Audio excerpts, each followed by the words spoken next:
Hey guys, number one Marmaduke fan here. I've got to get Bristol board today so I can draw more, and then I'm going to the library. So we're going to do some quick reviews. Our Haru Ride, Volume 7. Ayo Sakisaka tells a story about how she listened to music on repeat while drawing this one. It's kind of interesting that this cover has a very different vibe than her other ones. Her other covers are much more soft and light and pastelish, and this is a lot more vibrant. I'm kind of getting to the point where I want the plot to advance a little bit. Like, before I defended this by saying, yes, it's a will they, won't they story, but it feels like it's progressing at kind of a natural, realistic pace. Teenagers are kind of awkward. They've never done romance before, so there always is like a awkward first phase where you don't really know if you're going out or not when you like the other person. And every time they get closer to getting together, like, something keeps them apart, and I kind of want to see them together. I kind of want to see the romance advance beyond like long forlorn glances. So you're on probation, O Haru Ride. The scent of air after rain and the light around us. I felt your heartbeat. Oh, she also talks about like doing design work for an anime, which always really interests me. Like an anime studio has a whole story pitch in mind, but they haven't designed the characters yet, and so they bring in a manga artist to design the characters. I don't know, it's just one of these interesting little things about the manga industry that she's kind of giving us a little behind-the-scenes info on. So in contrast to that, I'm rereading My Love Story. I think I only read the first 2 volumes and gave them both rave reviews last year, but that was last year, so I reread Volume 2 to refresh my memory. And My Love Story by Kazune Kawahara and Aruko is so good. Like, they are together as a couple, dating at the end of the first volume, and so it's the opposite of will they, won't they. They're actually together in a relationship, and the charm and the comedy comes from just what a sweet, pure relationship it is. Like, she's very, very girly. She likes to cook. She's very tiny. Takeo Goda is massive. He's extremely manly. He's always saving people. Like, this is the most affectionate, sweet love letter to masculinity I've ever seen. And then hopping to the end, they have some really interesting notes on their inspiration. Like, they had a previous manga with a manly girl who was kind of good at sports but ugly and sensitive about that, and so they kind of took some, well, what if we had a girl who had all of these macho qualities? What if we played up these macho qualities in the guy to an extreme degree? And they also talk about how the style of drawing him quickly evolved from a little bit more handsome to bigger and rounder and even taller. Like, the idea of the character is, what if the biggest, strongest looking brute of a man, you know, like from samurai era, had an adorable little high school romance. So to play that up, they've got to they keep exaggerating his most noticeable physical attribute, which is that he's this massive hunk of a man. I love it so much. So My Love Story is actually probably my favorite shoujo, pure romance shoujo manga I've ever found, because of how good the comedy is. With that, okay, let's look at some of the other things. Bleach, volumes 13 through 15, I'm really getting into it. I liked the whole theme of Kenny having all of this, spiritual power.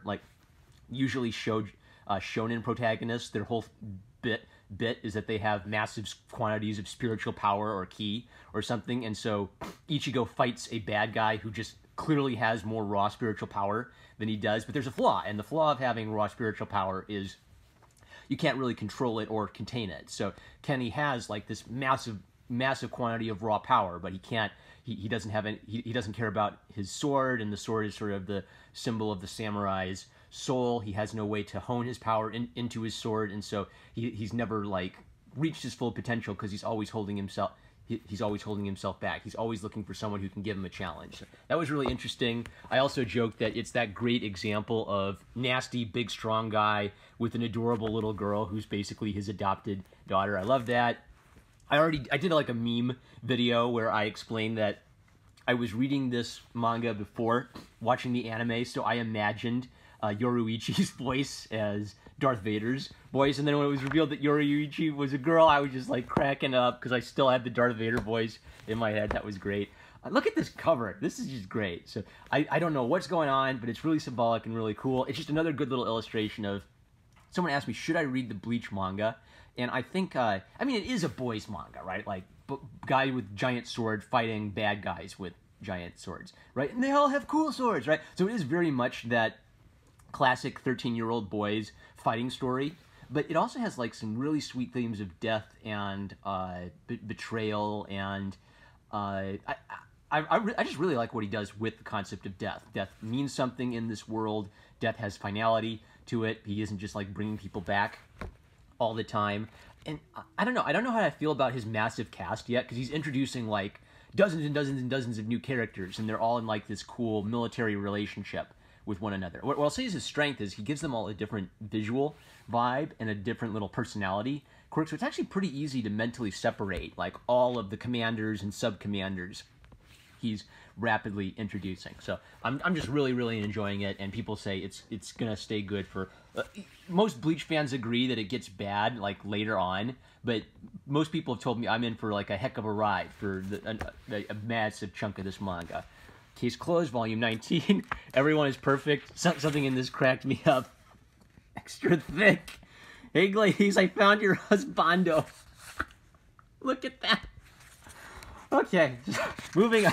He also did like a cool little... I'm actually reading... I'm listening to the book on CD of Silence of the Lambs in my car. So it's just kind of interesting that he featured Hannibal Lecter as a profile, just as I'm happening to read that. That'll get its own video. So case closed is good. All right, My Hero Academia Volume 2.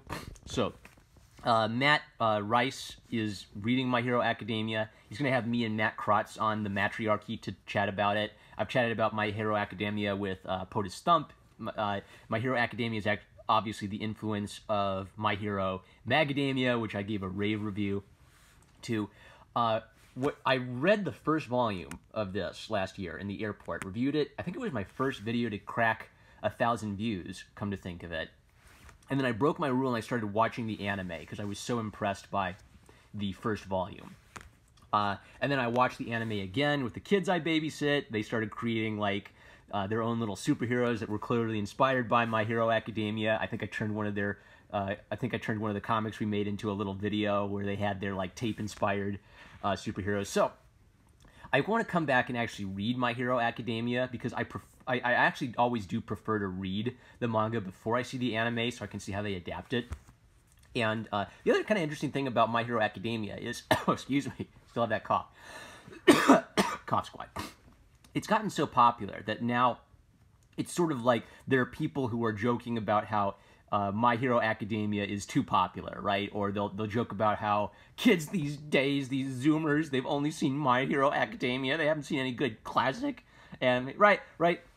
And like I saw a Monopoly version of My Hero Academia at the store, and I was just so happy for Horikoshi, because yes, you did it. They're selling Monopoly boards of your characters. You did it. I'm so happy for you. So, yeah, like My Hero Academia is kind of like the brand new hip thing for the Zoomers, and I want to hey Gen Xers, this is actually really quite good. There's a reason that this got popular, right? So I'm not saying don't go back and watch old anime after you read My Hero Academia. I'm just saying like there's a lot of really good stuff in this, not the least of which is all of the crazy characters he's just coming up with. Right, like it obviously follows Deku and Bakugo and Ochako most closely, but he just, I love that he unabashedly and unashamedly creates the kind of superhero characters that people used to create in like the 40s and the 50s when they were less worried about being made fun of, like a cellophane tape superhero, a hero with tape powers is the kind of guy who would get made fun of in memes. Oh, can you believe it? That's so dumb. He has tape power. But then he actually uses it as a really cool kind of Spider-Man ability. I think that Kohei Horikoshi obviously loves Spider-Man. I mean, he gave Deku an origin story that's all about responsibility, right? So that's kind of Spider-Man influenced. He has Aizawa Sensei using his bandages to kind of like whip people around, like Spider-Man using his webs, even though Spider-Man's not the strongest superhero. Suyu is frog inspired, so there's some wall crawling to that. Sero, the tape guy, has obviously uses his tape kind of like spider web. So I love that he clearly reads Western comics and he thinks about how the powers from Western comics can create these interesting setups for fight scenes. So in this volume, so here's why I think you should read the manga if you've just seen the anime. So number one, All Might. All Might is drawn like a Jack Kirby character in the manga, and that kind of only works in the manga. Like, they still kind of like give him some harsh shadows in the anime, but the point is that he's got like this Jack Kirby chin and the Western style cross hatching. So that's one thing. I also just noticed a lot of interesting little things. Like Todoroki was kind of different. It was originally like encased in ice, which I think they changed in the anime and had it a bit more like he was just like, I don't know, like emanating a cold aura or something. And the first fight scene between Deku and Bakugo is fantastic. So obviously, like, number one is Deku has a sort of slightly All Might inspired costume, but it's also slightly donkey-ish. He looks like he looks kind of stupid because he looks like he's literally a donkey, but that a donkey is a stubborn creature, right? So it kind of fits with him in that way. And he almost immediately gets his dumb costume blasted off by Bakugo. It's one of the best examples I've ever seen of a fight scene symbolically representing a moral idea. So Deku is a mean nickname his bully came up with. And in Japanese, Deku can mean you're useless, you can't do anything, or Deku can be kind of a way of encouraging a child by saying, you can do it. Deku, right? And so he takes his bully's name for him, and he accepts his bully's name for him, but he changes the meaning of it. So Deku isn't going to be the name of someone who can do nothing. Deku is going to be the name of someone who can do something, which is fantastic. And then, in the fight scene, he uses a judo throw on Bakugo by reading his opening right hook, and he flips him over, right? So he uses Bakugo's weight against him to flip him over with the judo throw. And he takes Bakugo's bullying, and he redirects that into motivation to become a hero. That's fantastic. It's one of the most beautiful little examples of dealing with bullies I've ever seen. And it's just beautiful how great those two ideas fit together. There's also lots of great little notes on the characters, like a rectangular theme for Ida's design. And, you know, funny little mannerisms like the hands. He came up with Todoroki, like, after coming up with the main three, like Bakugo, Dekugo, and Oshako, right? So if you come up with a character earlier, it's kind of like you have more ideas for them. Todoroki's obviously one of the more important of the kids in the class. I even like how the kids in the class who aren't as important still, like, he gives them some respect and he gives them some moments in the spotlight, and they're really interesting. Like, there could be all kinds of spin-offs with this. Suyu shows up, the frog girl, and another kind of like Spider-Man-inspired character. He mentions in his notes that she was originally going to be a frog boy, but he needed more girl characters. And then they're in another, like, tough situation. Like, the bad guys don't know what their powers are, so they're hesitant. Suyu is obviously really good in the water, so they figure, well, if they sent us to the water, they must not know what our powers are, right? Or they'd never send Sue here. Right, so Deku's using his brain, and he has to come up with a little plan about how to distract and occupy the villains long enough for them to get away. And it's a great little plan. There's Sue in her winter clothes. I love Sue so much. Frog girl waifu. And then there's kind of like a painterly thing. So he tries different things, and he always has like the Western vibe on some of his covers. The pervert, the guy nobody likes. I don't know.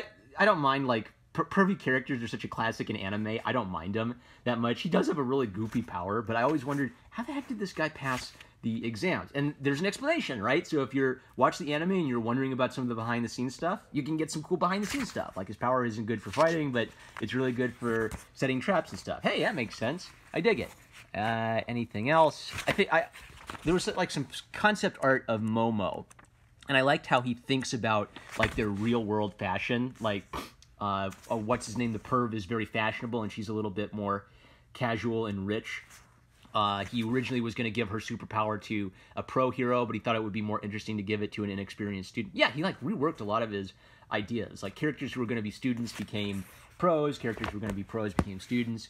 I love it. So I'm going to read My Hero Academia. I'm going to catch up with the anime. Like, I got to season 2 of the anime, and then it said, now go watch the movie. I thought, okay, I guess I gotta go find that movie. I got the movie, but that was like a year ago, right? Like, if I ever reach like a pausing point, I can pause for like 1 or 2 years before I ever get back into it. But I really dig My Hero Academia. It's doing something, I don't know, it's the classic Shonen Jump kind of story of, like, the young man, you know, scrappy and determined to become the best hero there is. Like, that's every single Shonen Jump story, basically. But I really love a lot of the fresh things that Kohei Horikoshi does with the Western superhero vibe, and one of the best origin stories I've seen for a hero since like the Steve Ditko Spider-Man run. All right, these are going to the library. Number one Marmaduke fan. I love you guys. Catch you later.